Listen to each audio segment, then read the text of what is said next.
టీవీలో మీ personal and business promotions కోసం కింది నెంబర్కి కాంటాక్ట్ చేయండి. ఏం సార్ గత ఎన్నికల్లో బాగా చేతి చెమురు బాగా వదిలినట్టుంది. అది ఏం లేదు సార్. గతంలో 2 ఎలక్షన్స్ లో గెలిచే టైంలో మీరు దిగల, ఈసారి దిగారు.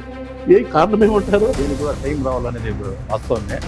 నేను యాక్చువల్లీ ఒక 10-15 సంవత్సరాల నుండి ఇప్పటికీ ఏదైనా పార్టీ కార్యక్రమాలను చేపట్టాలంటే పెద్దిరెడ్డి కుటుంబం నుంచి అనుమతి వస్తేనే ఆయన నిర్ణయాలు తీసుకుంటారు. ప్రచారం ఉంది, ఇందులో వాస్తవం ఏంటంటారు? దీంట్లో వాస్తవం అనేది లేదు. ఎందుకంటే మంచి వ్యక్తి అది, కానీ గత ఎన్నికల్లో మీరు అనూహ్యంగా ఓటమి చెందారు. దీన్ని ఏ విధంగా మీరు చూస్తారు? నేను కూడా ఈరోజు 92,000 చిల్లర ఓట్లు. అంటే గత ఎన్నికల్లో నిషార్ అహ్మద్కి చాలా మంది నాయకులు సహకరించకపోవడం వల్లే ఆయన ఓటమి చెందారన్న ప్రచారం కూడా ఉంది. మీరు వాస్తవం అంటారు? ఎక్కడ చూసినా జనరల్ టెండెన్సీ ఏముందంటే నిషార్ అహ్మద్.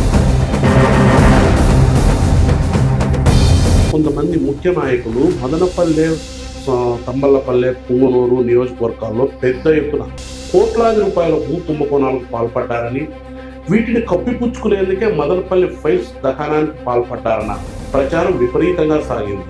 దీనిపై మీరేమంటారు? ల్యాండ్ స్కామ్ పెద్దగా జరిగింది అది చెప్తారు కదా. ఏ ఫైలు కూడా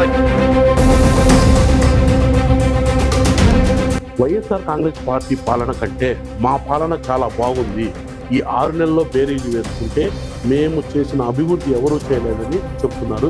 మీరు దాన్ని ఏకీభవిస్తారా? వాళ్ళు చెప్పుకుంటారు, వాళ్ళ కాలు వాళ్ళు మొక్కుని మేము మంచోళ్ళం అనుకుంటే అయిపోతుంది. తెలుగుదేశం పార్టీకి చెందిన వ్యక్తిని మున్సిపల్ చైర్మన్ చేయాలన్న ప్రచారం కూడా సాగుతోంది. వాస్తవం ఏంటంటారు? ట్రై చేసుకోవడం అనేది కామన్ చేసుకుంటారు.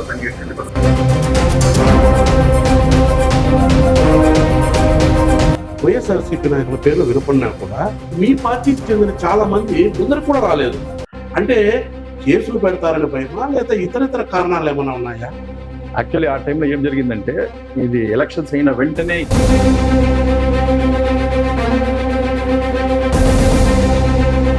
తెలుగుదేశం పార్టీ అధికారంలోకి వచ్చిన తర్వాత మీ పార్టీకి చెందిన చైర్మన్ డమ్మీ అయిపోయిందని, మీ పార్టీకి చెందిన చాలా మంది కౌన్సిలర్లు తెలుగుదేశం పార్టీకి టచ్లో ఉన్నారన్న ప్రచారం సాగుతోంది.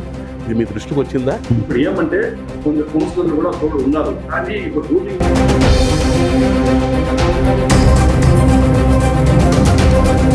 తెలుగుదేశం పార్టీ అధికారంలో ఉన్నా కూడా మన వైఎస్ఆర్సీపీకి అనుకూలంగా ఉన్న సాక్షి పత్రికలు ఇప్పుడు కూడా వాళ్ళ ప్రసారం ఎటువంటి అభ్యంతరాలు తెలుపలేదు. ఇప్పుడు దీన్ని ఎలా కంపేర్ చేస్తారు మీరు?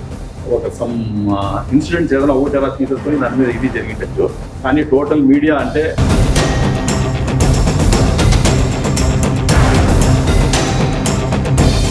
వైఎస్ఆర్సీపీ అధికారంలో ఉన్నప్పుడు ఎంతో మంది మీద కేసులు పెట్టారు, మీడియాను కూడా నియంత్రించారు. అసలు అప్పుడు స్వేచ్ఛ అనేదే లేదని వాళ్ళు ఆరోపిస్తున్నారు. ఇది వాస్తవం ఏంటంటారా? ఇది వచ్చిన మధ్యలో ఏదైనా డిస్ప్యూట్స్ ఉంటే ఏదైనా జరిగేది, ఏదైనా ఒకటరా ఏదైనా జరిగిండేది. ఏ టైంలో కూడా జగన్మోహన్ రెడ్డి గారు కానీ